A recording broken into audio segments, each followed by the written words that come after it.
Hi, I'm Elia Woods, co-founder of Commonwealth Urban Farms. And this is a raised bed garden that I'm working on right now. If you're eager to get started gardening this spring and you want a really quick and easy way to get going with it, these kiddie pools are perfect. So these are some old kiddie pools that somebody gave us. All I did was drill holes on the sides close to the base, not at the very bottom. I went about an inch up from the bottom and drilled the holes, half-inch holes, about every 6 inches around for drainage. You do need drainage, but that way it does hold a little tiny bit of water at the very bottom, keeps it from drying out so fast. These kiddie pools are about 8 inches deep and maybe 3 feet wide, so they're not very big, but filled with a really high-quality potting soil, you can plant everything close together and get a lot of production from a little bit of space. So I've filled it with some compost already. I'm going to add some of our really good worm compost on top. And smooth it down. Your garden will be as healthy as your soil. So the better quality of potting soil that you get, either buy or make, the better your harvest will be. In this case, I'm just using pure compost that we've made ourselves. In general, I wouldn't recommend that, but when we built our hoop house, that's what we had and that's what we used, and we had really good growth. I was kind of amazed by it. So I'm going to just smooth out the compost. I think I'll add one more bucket.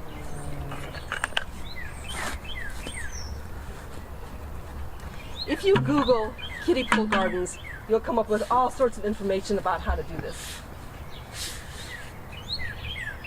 All right, and we'll smooth off the top. A yardstick is handy for that.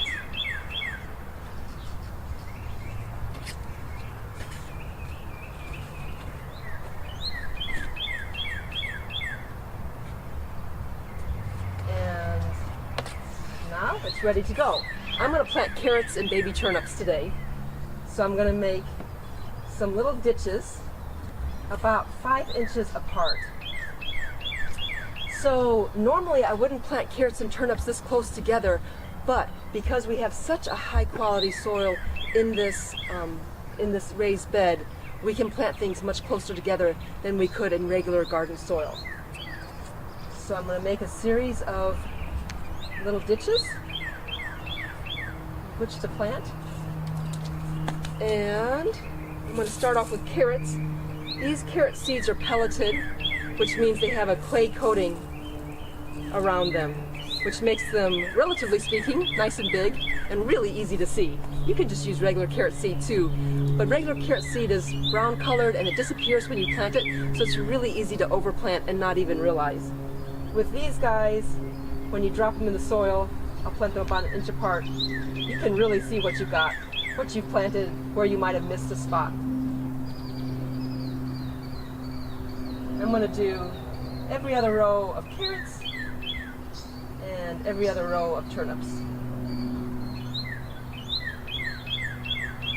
The carrots are slower growing. They'll take 10 days to 2 weeks just to germinate, and then another 2 months before they'll be ready to harvest. The turnips are much faster to sprout, and we'll be able to harvest them in 6 to 8 weeks from the time of planting.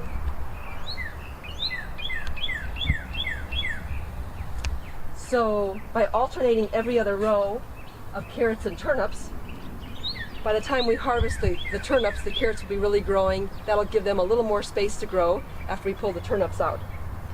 And now I've got some turnip seed. Turnips are really tiny little seeds.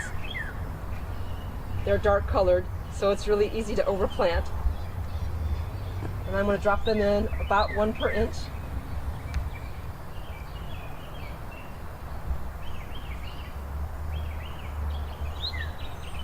All along this row. And then I'll just come back over and just barely cover them with just a little bit of this nice loose soil mix. Cover the whole row. And then I'm going to get some straw and gently mulch them. I just want a little bit of straw, and the purpose of this is to help keep the soil from drying out so fast.